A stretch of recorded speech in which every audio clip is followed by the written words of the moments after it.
কে ভুলে না যাই, আমাদের মধ্য থেকে যেন ফরজ ইবাদত ছুটে না যায়, সেই ব্যাপারে আমাদেরকে সতর্ক থাকা লাগবে।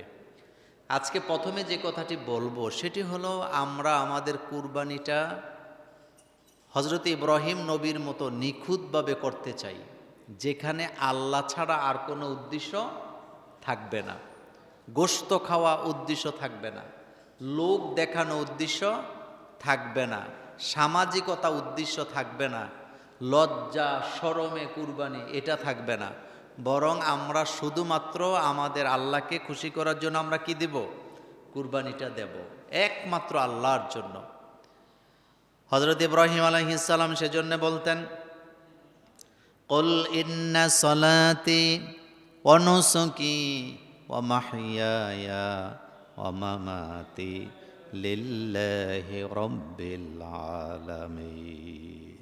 নবী আপনি বলেন, কুল আপনি বলুন, ইন্না সলাতি নিশ্চয় আমার নামাজ, ওয়া নুসুকি আমার কুরবানি, ওয়া মাহইয়ায়া আমার জীবন, ওয়া মামাতি আমার মরণ, লিল্লাহি রাব্বিল আলামিন একমাত্র মহান রব্বুল আলামিনের জন্য।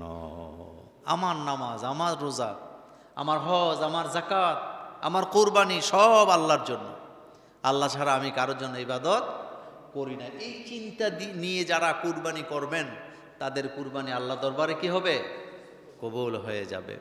হযরত ইব্রাহিম আলাইহিস সালাম যখন তিনি কুরবানি সম্পন্ন করেছিলেন, আল্লাহ পাক তাকে একটা সার্টিফিকেট দিয়েছিলেন।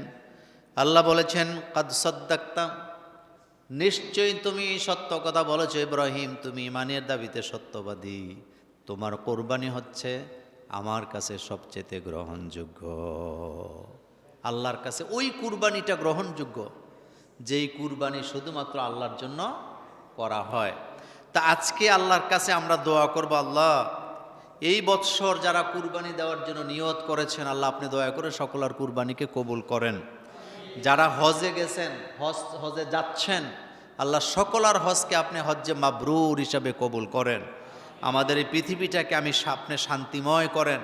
আমাদের সমাজ, আমাদের রাষ্ট্র, আমাদের পরিবারগুলোকে আপনি সেকিনা দান করেন, রহমত দান করেন। আপনার রহমতের চাদর দিয়ে আপনি আমাদের এই সমাজকে ঢেকে দেন। আমরা সকলে পড়ছি আল্লাহুম্মা আমিন। দেখেন, আমরা মানুষ, আমরা কি মানুষ। আমাদের চরিত্র, আমাদের আচার, আমাদের আচরণ এটা পশুর মতো হইলে হবে না, এটা পশুর মতো হইলে হবে না। আমাদের আচরণ হবে মানুষের মতো। আল্লাহ পাক বলছেন, আর রহমান আল্লামাল কোরআন খলাকাল ইনসান আল্লামাহুল বায়ান। আমি তো দয়ালু, আর রহমান আমি দয়ালু। আল্লামাল কোরআন, সে আল্লাহ পাক বলছেন আমি কি শিক্ষা দিছি? কোরআন। খলাকাল ইনসান, আমি মানুষ সৃষ্টি করেছি। আর মানুষকে আল্লাহ সৃষ্টি করেছেন, আল্লাহ পাক বলছেন লাকাদ খলাকনাল ইনসানা ফি আহসানি তাকওয়িম, আমি মানুষগুলোকে সুন্দর আকৃতিতে সৃষ্টি করেছি। আর তাদের চলার জন্য আমি একটি কিতাব দিয়েছি, হিদায়াত কিতাব দিয়েছি। সেটা কি? সেটা হলো কোরআন। মানুষ যদি কোরআন মেনে চলতো, মানুষ যদি কোরআনের আইন অনুযায়ী জীবনযাপন করত, মানুষ যদি কোরআন দিয়ে তাদের সমাজ, তাদের পরিবার, তাদের বিচার বিভাগ, তাদের সমাজ বিভাগ, রাষ্ট্র বিভাগ যদি তারা চালাইতেন, তাহলে তারা নিশ্চিত পৃথিবীতেও শান্তি লাভ করতে পারত। দেখেন, মানুষ আল্লাহ তৈরি করেছেন, মানুষগুলা কোন রাস্তায় চললে পরে ভালো চলতে পারবে, ভালো খাইতে পারবে, ভালো পড়তে পারবে, নিরাপত্তা পাবে, এটা সবচেয়ে ভালো কে জানেন বলেন তো? আল্লাহ পাক জানেন। আল্লাহ রাব্বুল আলামিন বলছেন, ওয়া আলাল্লাহি কাসদুস সাবিলি ওয়া মিনহা জাইরুন ওয়ালাউ শাআ লাহাদাকুম আজমাইন। এই পৃথিবীতে অসংখ্য মতবাদ, অসংখ্য পথ, অসংখ্য বিধান লোকের আবিষ্কার করেছেন, যে রাস্তাগুলো হচ্ছে বাঁকা। আমি আল্লাহ রব্বুল আলামিন বাঁকা রাস্তার মধ্যে আমার বান্দাগুলাকে আমি সোজা রাস্তা বলে দিয়েছি, যেটাকে বলা হয় ইহদিনাস সিরাতাল মুস্তাকিম, সহজ সরল পথ। হাজারো অসংখ্য বাঁকা পথ শয়তানের রাস্তার মধ্যে সোজা সহজ সরল রাস্তাটা বলে দেওয়ার দায়িত্ব আমি আল্লাহর। আর সেই রাস্তা বাতলিয়ে দেওয়ার জন্য আমি তোমাদের মধ্যে কোরআন নাজিল করেছি। কোরআন যদি তোমরা মানতে পারো, দুনিয়াতেও তোমরা সফল হবা, আখিরাতেও তোমরা সফল হতে পারবা। কোরআন যারা মানে তারা দুনিয়াতেও সফল, আখিরাতেও কি সফল। আমার কলিজার ভাইরা, কোরআনের ব্যাপারে আজকে দুটি কথা বলবো। প্রথম কথা হচ্ছে, খুব মনোযোগ দিয়ে কথাগুলি হৃদয়ে গাঁথবেন। আল্লাহ পাক বলছেন, ওয়ামান লাম ইয়াহকুম বিমা আনজালাল্লাহ ফাউলাইকা হুমুল কাফিরুন ফাউলাইকা হুমুল ফাসিকুন ফাউলাইকা হুমুজ জালিমুন। আল্লাহ রাব্বুল আলামিন বলছেন, ওয়ামান লাম ইয়াহকুম বিমা আনজালাল্লাহ, আমার নাজিলকৃত বিধান দিয়ে যারা বিচার ফয়সালা করে না তারা কাফের, তারা ফাসেক, তারা জালেম। একটু চিন্তা করেন তো, আল্লাহ বলতেছেন আমার দেয়া বিধান দিয়ে যারা বিচার করে না, ফয়সালা করে না, তারা কাফের, তারা জালেম, তারা কি ফাসেক। তো আমরা নিজেরা কাফের হওয়া, জালেম হওয়া, ফাসেক হওয়া নিজের জন্য পছন্দ অবশ্যই করি না, কিন্তু না করলেও আল্লাহর বিধানে বিচার করতেও আমরা কি নারাজি না। যার কারণে দেশে হত্যা, লুণ্ঠন, রক্তপাত, মারামারি, চুরি, রাহাজানি, দর্শন, এটা আছে নাকি নাই? এটা আছে। আপনি যত বড় পণ্ডিত হন, আপনি কি আল্লাহর চাইতে বেশি জ্ঞানী? আল্লাহ বলতেছেন, বান্দা, কেউ যদি কাউকে হত্যা করে, দাঁতের বদলা দাঁত, কানের বদলা কান, নাকের বদলা নাক, হাতের বদলা হাত, পায়ের বদলা পা, কল্লার বদলা কল্লা। এ কথা কে বলতেছে? আল্লাহ বলতেছেন। কিন্তু যখনই আমরা বলি যে আল্লাহ তো বলছেন দাঁতের বদলা দাঁত দিতে হবে, কানের বদলা কান দিতে হবে, নাকের বদলা নাক দিতে হবে, হাতের বদলা হাত, পায়ের বদলা পা, জীবনের বদলা জীবন দিতে হবে, তখন আমাদের দেশের বুদ্ধিজীবীরা বলে আমরা কি এখন মধ্যযুগে আছি নাকি, আমরা এখন আধুনিক যুগ। তার মানে আধুনিক যুগে বিচার পাওয়ার অধিকার মানুষের নেই। বিশ্বাস করেন, বাংলাদেশে যদি 4টি বিচার কোরআন দিয়ে করা হতো, বলেন কয়টা? এ কথাটাই বলবো প্রথমে, 4টা বিচার যদি কোরআন থেকে করা হতো, তাহলে বাংলাদেশের অপরাধ 90% কমে যেত। ব্যাখ্যা দেব না, শুধু একটানে বলে দেই। হত্যার বিচার যদি কোরআন দিয়ে করা হতো, কোরআন অনুযায়ী যদি হত্যার বিচার করা হতো, বাংলাদেশে হত্যা বন্ধ হয়ে যেত। 2 নাম্বার, চুরির বিচার, এটা যদি কোরআন দিয়ে, কোরআনের আইন দিয়ে করা হতো, বাংলাদেশে চুরিও বন্ধ হয়ে যেত। 3 নাম্বার, যারা মানুষের লুণ্ঠন করে, সম্পদ ডাকাতি করে, রবিডি করে, কোরআন দিয়ে যদি বিচার করা যেত, তাইলে এখানেও লুণ্ঠন ডাকাতি চাঁদাবাজি বন্ধ হয়ে যেত। আর 4 নাম্বার, যারা দর্শন করে, দর্শিতার বিচার যদি কোরআনের আইনে হাজার হাজার মানুষের সামনে কোমর পর্যন্ত গেড়ে দিয়ে তাকে যদি পাথর মেরে হত্যা করা যেত, বাংলাদেশে একজন দর্শিতাকে খুঁজে পাওয়া যেত না। একটা অপরাধের বিচার যদি না হয়, 1000টা অপরাধী জন্ম নেয়। আপনাদের মনোযোগ আছে? একজন অপরাধীর বিচার যদি না হয়, 1000টা অপরাধের জন্ম কি? যেমন সমাজে কেউ চুরি করলো, তার বিচার নাই, আরো চোরের জন্ম হবে।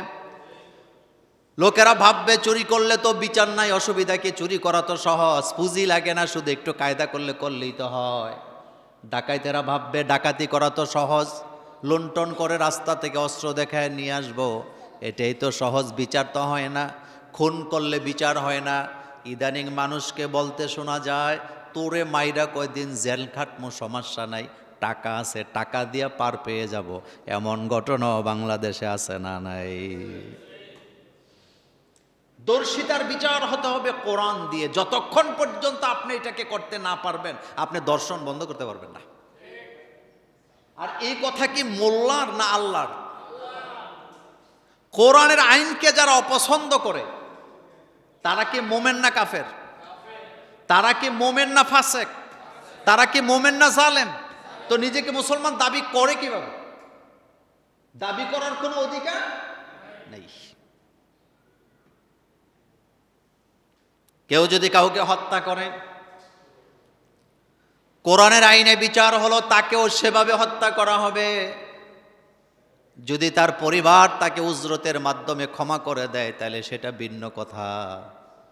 আমার দেশে খুন হইতে শুনি, খুনের আসামিকে রিমান্ডে নিতে শুনি, খুনের আসামির নিম্ন আদালতে ফাঁসির রায় শুনি, কিন্তু কোনোদিন এই আসামির ফাঁসি হয়েছে এই জিনিস আমরা দেখি নাই।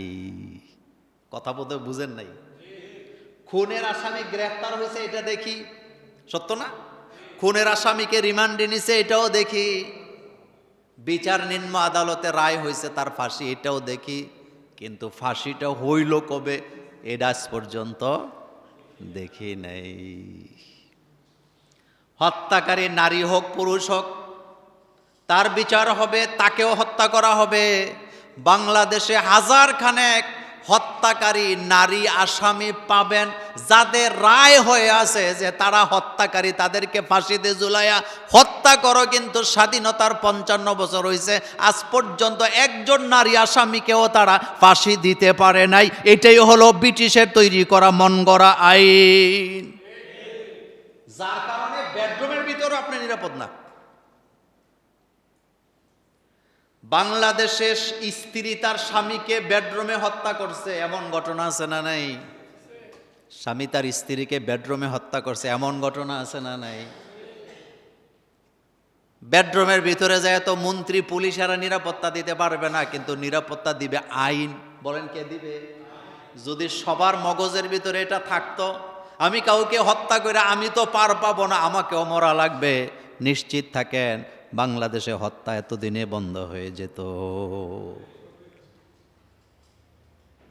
এই যে রামিসা দর্শিত হয়েছে, এটাই কি জীবনে প্রথম বাংলাদেশে ঘটছে? এর চাইতে আরো ঘটনা হাজার হাজার আছে নাকি নাই? বিচার হইতে দেখছেন? দেখেন। ইসলামের আইন হলো কেউ যদি দর্শন করে সে তার মধ্যে মনুষ্যত্ব নাই, তার পৃথিবীতে বেঁচে থাকার কোনো অধিকার নাই, সে মনুষ্যত্ব হারাইছে। যে ব্যক্তি অন্যের মেয়েকে দর্শন করতে যায় তার কাছে নিজের মেয়েও নিরাপদ না, এজন্য আল্লাহ বলছে তাকে পাথর মেরে হত্যা করে দাও। এটা সমাজের জন্য ক্যান্সার। বলেন এটা সমাজের জন্য কি ক্যান্সার? কিন্তু এগুলা বললে আমাদেরকে বলা হয় মৌলবাদী। তো মৌলবাদী আমাদেরকে বলেন অসুবিধা নাই, হাসরের ময়দানে টের পাইবেন কত দানে কত চাউল। ব্রিটিশদেরকে আপনারা গালি দেন, পাকিস্তানিদেরকে আপনারা গালি দেন, এখন তো ব্রিটিশও নাই পাকিস্তানও নাই, এখন বাংলাদেশে হত্যা আসেনি? জোরে বলতে হবে। চুরি আসেনি? ডাকাইতি আসেনি? চাঁদাবাজি আসেনি? দর্শন আসেনি? করে কারা? কোন দেশের লোকেরা করে?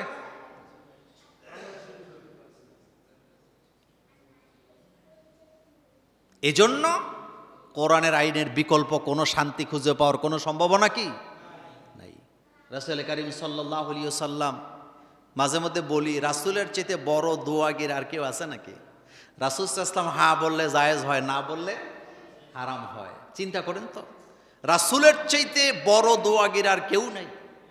আমি দোয়া করলে কবুল হবে কিনা গ্যারান্টি নাই, আপনি দোয়া করলে কবুল হবে কিনা গ্যারান্টি নেই, কিন্তু রাসূলুল্লাহর দোয়া তো ডাইরেক্ট কবুল হয়। আল্লাহর নবী যদি দোয়া করতেন, আল্লাহ আমি মদিনায় রাষ্ট্র চালাই, চোর ডাকাত হত্যাকারীকে জিনাকারকে শাস্তি দেব না, বরং তুমি এই মদিনায় যত মানুষ আছে সবারে হেদায়েত দাও, কেউ যাতে চুরি না করে, কেউ যাতে ডাকাতি না করে, কেউ যেন খুন খারাপি না করে, আল্লাহ সবারে হেদায়েত দিয়া মোমেন বানায় দাও। দোয়া করতে পারতো কি পারতো না? কিন্তু রাসূল কি এরকম দোয়া করছে? না। জিনাকারীর শাস্তি রাসূল দিছে, পাথর মেরে হত্যা করছেন নিজে। রাসূলুল্লাহর চেয়ে দয়ালু আর কেউ মানুষের মধ্যে আছে নাকি? তো রাসূল সাল্লাল্লাহু আলাইহি ওয়াসাল্লাম রায় দিচ্ছেন পাথর মেরে তাকে হত্যা করে দাও যে জিনা করলো, আর আপনি বলতেছেন এটা মধ্যযুগীয় আইন, এটা দিয়ে হতে পারে না। তো রাসূলুল্লাহর চাইতে আপনি বেশি বুঝেন, আল্লাহর চাইতে আপনি বেশি জানেন, বেটা মাতাব্বর কোথাকার। আমাদের দেশে আমরা অধিকাংশ ক্ষেত্রে রাসূলুল্লাহকে মহব্বত করি মিষ্টি খাওয়ার জন্য, কিন্তু রাসূলুল্লাহকে আদর্শ মানতে রাজি না। আচ্ছা বলেন তো, রাসূল সাল্লাল্লাহু আলাইহি ওয়াসাল্লাম প্রেসিডেন্ট ছিলেন না? তো প্রেসিডেন্টের কাজ কি? রাষ্ট্র চালানো, এটাই তো। রাসূল সাল্লাল্লাহু আলাইহি ওয়াসাল্লাম প্রধান বিচারপতি ছিলেন না? তো বিচারপতির কাজ কি? বিচারের রায় দেওয়া, বিচার কার্যকর করা। রাসূল সাল্লাল্লাহু আলাইহি ওয়াসাল্লাম সেনাপ্রধান ছিলেন না? তো সেনাপ্রধানের কাজ কি? যুদ্ধ পরিচালনা করা।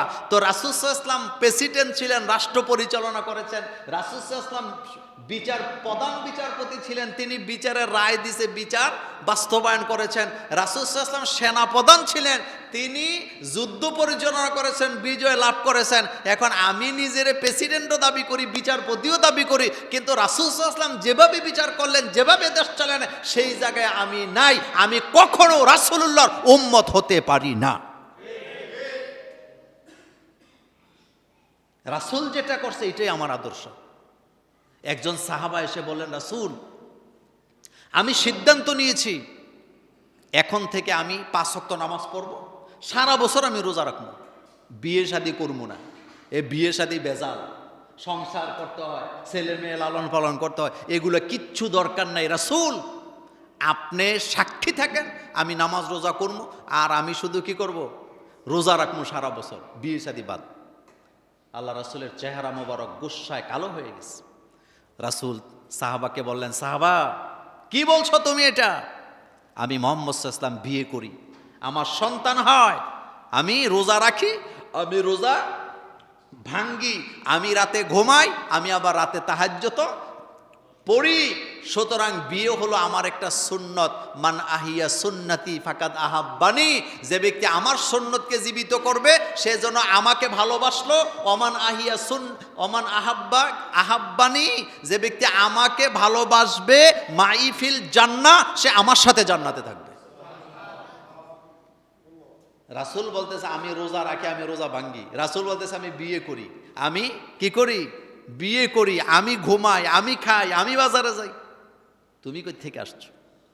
সুতরাং যতক্ষণ পর্যন্ত কোরআনকে আমাদের জীবনে বাস্তবায়ন করতে না পারবো, এখানে দর্শন হত্যা বন্ধ হওয়ার কোনো সম্ভাবনা নেই। আপনি বলেন তো আজ পর্যন্ত কোনো দর্শিতার ফাঁসি হয়েছে আপনারা দেখছেননি? কেউ দেখছেন? রায় হইতে শুনছেন, কিন্তু বাস্তবায়ন দেখেন নাই। বাস্তবায়ন এখানে হয় প্রতিহিংসার কারণে, রাজনীতির কারণে কাউকে ফাঁসি দেওয়া সহজ, কিন্তু বিচারের মাধ্যমে একটা ব্যক্তিকে ইনসাফ দেওয়া, এটা আমরা করতে চাই না। আচ্ছা বলেন তো, আরেকজনের মেয়ের সাথে যেটা ঘটলো, আমার সাথে যদি সেটা ঘটে, আমার মেয়ের সাথে যদি ঘটে, আমার কাছে কেমন লাগবে? ইসলাম চায় নিরাপত্তা দিতে। বলেন, কি দিতে চায়? ইসলাম চায় সবাই নিরাপদে থাকুক, সবার মেয়ে ছেলেরা নিরাপদে থাকুক। মানুষের জান, মাল, সম্পদ, ইজ্জত আরেকজনের কাছ থেকে হেফাজতে থাকবে, এই আইডিয়া কার? আল্লাহ পাকের। কিন্তু আমার কাছে কি আছে? আমার সমাজে কি আছে? নেই। আর এই অপরাধের পেছনে সবচেয়ে বড় দায়ী হলো নেশা। বলেন কি? নেশা। আপনি দেখবেন যত অপরাধী আছে, ধরা পড়লেই শুনবেন সে নেশা করে। মানবতা কোন জায়গায় গেলে পাশের ঘরের ফ্ল্যাটের মেয়েকে ডেকে নিয়ে দর্শন করতে পারে, হত্যা করতে পারে, গলা কেটে মাথা নিয়ে বালতির মধ্যে রেখে দিতে পারে? মানবতা কোন জায়গায় আছে? আপনি কিসের কি বলবেন? আপনি কিসের অজুহাত, কিসের রাজনীতি, কিসের রাজনীতি? বিচার করেন কোরআন দিয়ে, বিচার করেন ব্রিটিশের আইন লাথি মাইরার। এই দেশ চলে, ব্রিটিশরা চলে গেছে, দেশ চলে ব্রিটিশের আইন দিয়ে। ব্রিটিশরা এমন, মানে এদেরকে গালি দিতেও মন চায় না, এমন আইন করে গেছে, নর্মাল আসামি জামিন পাবে না, খুনের আসামি জামিন পাবে। কারণ খুনের আসামিরা ভয়ানক হয়, তাদেরকে দিয়ে আরেকটা অপরাধ করাইতে পারে। তারা তাদের ক্ষমতার কেন্দ্রবিন্দুতে সবসময় খুনিদেরকে, ডাকাতদেরকে, চান্দাবাজকে নিচে বসাইয়া উপরে বসে সর্দারি মাতাবরি করে। বাংলাদেশের ইতিহাসে আজ পর্যন্ত বাংলাদেশের কোনো মন্ত্রী, কোনো প্রেসিডেন্টের ছেলে রাস্তায় আন্দোলন করতে যে গুলি খেয়ে মারা গেছে অথবা আহত হয়েছে, আপনারা কেউ জানলে আমারে জানান তো। বাংলাদেশের কোনো মন্ত্রী, কোনো মিনিস্টার, কোনো প্রধান বিচারপতি অথবা কোনো বড় টাইপের নেতা তার ছেলে তার মেয়ে রাস্তায় আন্দোলন কইরা গুলি খাইছে, আহত হইছে, আজ পর্যন্ত একটা কথা বলতে পারবেন? একটা দৃষ্টান্ত পারবেন না। আমি আপনাদেরকে একটা আইডিয়া দেই, যতক্ষণ পর্যন্ত বাংলাদেশের নেতা নেত্রী প্রেসিডেন্ট প্রধানমন্ত্রী থেকে শুরু করে যতক্ষণ পর্যন্ত তাদেরকে বিদেশে যাইয়া চিকিৎসা নেওয়া বন্ধ করাতে না পারবেন, ততক্ষণ পর্যন্ত বাংলাদেশের চিকিৎসা ব্যবস্থা উন্নতি করতে পারবেন না। আর যতক্ষণ পর্যন্ত তাদের ছেলে মেয়েদেরকে বিদেশে যাইয়া লেখাপড়া বন্ধ করাতে না পারবেন, ততক্ষণ পর্যন্ত বাংলাদেশের শিক্ষাঙ্গনকে আপনি নিরাপত্তা দিতে পারবেন না। আমি বোধহয় কথাটা বুঝাইতে পারিনি। তাদেরকে বিদেশে যাওয়া চিকিৎসা বন্ধ করান, তাইলে বাংলাদেশের চিকিৎসা উন্নতি হবে। ওনাদের টাকা আছে, ক্ষমতা আছে, সুযোগ আছে, অসুস্থ হইলে বিদেশে চলে যায়, তবে এটা বাংলাদেশে চিকিৎসা উন্নত করে এখানে চিকিৎসা নাও, কিন্তু নিবে না। যতক্ষণ পর্যন্ত বাইরে সুযোগ, ততক্ষণ পর্যন্ত এখানে চিকিৎসার উন্নতি হওয়ার কোনো সম্ভাবনা কি? সেম কন্ডিশনে তাদের ছেলে মেয়েকে যতক্ষণ পর্যন্ত বিদেশে লেখাপড়া বন্ধ করাইতে না পারবেন, ততক্ষণ পর্যন্ত আপনি এখানের শিক্ষাঙ্গন নিরাপত্তা আপনি দিতে পারবেন না। আপনি দেখবেন নেতার ছেলে হঠাৎ হাজির, নেতা বুড়ো হয়ে গেছে অথবা মরে গেছে, হঠাৎ ওনার ছেলে হাজির। কোথায় আসিল? এতদিন ইংল্যান্ডে লেখাপড়া করছে, এতদিন অস্ট্রিয়াতে পড়ছে, এতদিন কি বলে জার্মানিতে লেখাপড়া করছে। কথা কি সত্য না মিথ্যা? এখন ওনার নেতা মরে গেছে অথবা নেতা এখন রিটায়ার করছে, এখন নেতার জায়গায় নেতার ছেলে। এই সিস্টেম যতক্ষণ পর্যন্ত আপনারা বদলাতে না পারবেন, ততক্ষণ পর্যন্ত দেশে উন্নতি করতে পারবেন না। আর আমাদের খাদ্যতে তো খারাপ, গোলামিটা আমরা বেশি পছন্দ করি, আমরা গোলামিটা বেশি পছন্দ করি। এই ব্যাপারে ইনশাল্লাহ ঈদের পরের জুমাতে আলোচনা হবে। গোলামি করার কথা ছিল কার? কিন্তু গোলামি করতেছে নেতার, নেত্রীর, প্রেসিডেন্টের, প্রধানমন্ত্রীর, অথবা এমপি সাহেবের, অথবা চেয়ারম্যানের, অথবা মেম্বারের, অথবা কোনো নেতার। নেতা যা কয় তাই হেদের কাছে সব ঠিক। কোরআন তুচ্ছ, কোরআনকে তুচ্ছ মনে করে, রাসূলুল্লাহর আদর্শকে তুচ্ছ মনে করে, নিজের দল যা করতেছে সেটাই তার কাছে ভালো লাগে। এরকমের দল কানা গোলাম আমার বাংলাদেশে আসেনি। তো দেশ আপনি ভালো করবেন কিভাবে? আপনার আমার মেয়েটা স্কুলে যায়, যতক্ষণ পর্যন্ত বিকালবেলা গড়ে না ফিরে, আপনি কি নিরাপত্তা ফিল করেন? আল্লাহ নবী বললেন, যেখানে ইসলাম কায়েম হয়ে যায়, হযরতে খাব্বাব রাদিয়াল্লাহু তাআলা আনহুকে বলেছিলেন, খাব্বাব শুনে রাখো, আজকে ইসলামের কর্মীদের উপরে অত্যাচার হয়, আমার সাহাবাদেরকে হত্যা করা হয়, তোমাদেরকে রক্ত জড়ানো হয়। নিশ্চিত থাকো এমন একটা সময় আসবে, সানা থেকে হাজারামাত পর্যন্ত একজন নারী রাতের বেলা একা ভ্রমণ করবে, তার জান মাল ইজ্জতের ভয়, নিরাপত্তার ভয় সে করবে না।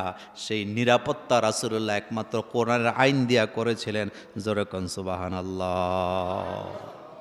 সানা থেকে হাজরামাত পর্যন্ত একজন নারী রাতের বেলা একা সফর করেছে, তার দিকে চোখ তুলে তাকাবার ক্ষমতা কারো? চিন্তা করেন তো। আজও কোরআনের আইন যে সমস্ত জায়গায় আছে সেখানে শান্তি আছে। একটা দৃষ্টান্ত আপনাদেরকে দেই, যে হজের মৌসুম, মিনায়, আরাফায়, মুজদালেফায় লক্ষ লক্ষ নারী পুরুষ, কি পরিবেশ! রাতের মতো নিকোষ কালো অন্ধকারের চামড়াওয়ালা মানুষও সেখানে আছে, আবার চাঁদের চাইতে সুন্দরী রমণী নারীরাও সেখানে আছে। মিনায়, মুজদালেফায়, আরাফায়, মিনা অথবা আরাফাতটা বাদই দিলাম, মুজদালেফার কথা চিন্তা করেন। রাতের বেলা খোলা মাঠে 40 লক্ষ নারী পুরুষ একসাথে, সামিয়ানা নাই, আছে সামিয়ানা নাই, তাবু নাই, সারা রাত নারী পুরুষেরা একই মাঠের মধ্যে কাটাইলো। আজকে 1400 বছর হয়ে গেছে, 1400 বছরের ভিতরে একটা দৃষ্টান্ত কেউ দিতে পারবে না একজন নারীর ওন্না ধরে আরেকজন টান দিছে, এমন দৃষ্টান্ত কেউ দিতে পারবে না। এটার নাম ইসলাম। বলেন এটার নাম কি? এটা ইসলাম, এটা শান্তি। মুজদালেফায় খোলা আকাশের নিচে 30-40 লক্ষ নারী পুরুষ সারা রাত কাটায়। কেউ কারো দিকে তাকায় না, কেউ কারো কাপড় চোপড়ের দিকে তাকায় না, কেউ কোন নারীর ওন্না ধরে টান দিছে অথবা একজন নারীকে একবার দেখার পর খায়েশার নজরে আরেকবার তাকাইছে, একটা দৃষ্টান্ত কেউ দিতে পারবে না। রাতের বেলা খোলা মাঠ, কেউ কাউকে চিনে না। আমি নিজে দেখেছি এই দৃশ্যগুলা। একসাথে হজ করতেছে, তাওয়াফ করতেছে, মিনায় যাচ্ছে, মুজদালেফায় যাচ্ছে, হাজার হাজার মানুষ, এত ভিড়, ইচ্ছা করে কেউ কারো একটা ধাক্কাও দেয় না। আবার দেখতাম মাঝে মধ্যে জামারায় যখন পাথর মারতে যায়, প্রত্যেক হাজি একজন আরেকজনকে সাহায্য করে, কেউ কাউকে ইচ্ছা করে একটা ধাক্কাও দেয় না। গায়ে ধাক্কা লাগলেও আরেকবার বলে না যে ধাক্কা দিলা কেন। সুবহানাল্লাহ বলবেন না? এটাই তো ইসলাম। বলেন এটা কি ইসলাম? এই জন্য আপনি আমি যদি নিরাপত্তা পেতে চাই, ইসলামের আইনের বিকল্প কিছু নাই। ইসলাম লাগবে, কোরআন লাগবে, কোরআন ছাড়া শান্তি পাওয়া যাবে না।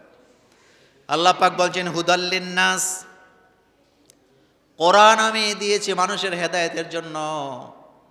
হেদায়েত পাইতে হলে কোরআন লাগবে।